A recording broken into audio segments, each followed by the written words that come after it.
natin. taas ko na lang. Para may question kayo. Pudo pa na yun.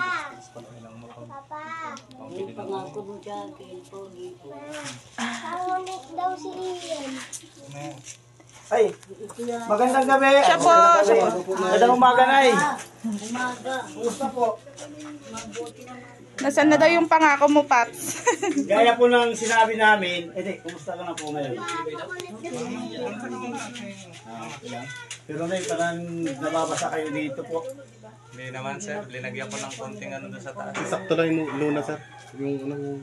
May kasama pong luna yun, Dahil, kuya. If Nay, ever po na bumalik pwede kami siyang dito. ano na lang. Kaya po nang sinabi namin sa'yo, babalik kami, di ba?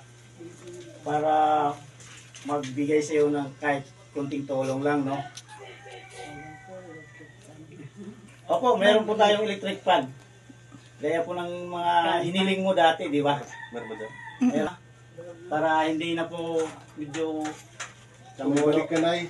Tsaka may pum ba? Opo, meron. Oo. May unan. Una nila lula eh. Tsaka may ano tayo, yung Lilinisin ko po. sinasabi mong bigas sa pang-araw-araw mong pagkain, di ba? Meron tayong dalawang sa sa'yo. Opo, tsaka mga groceries. Di ba, Ma'am Jo? Meron Opo, tayong mga opo. groceries.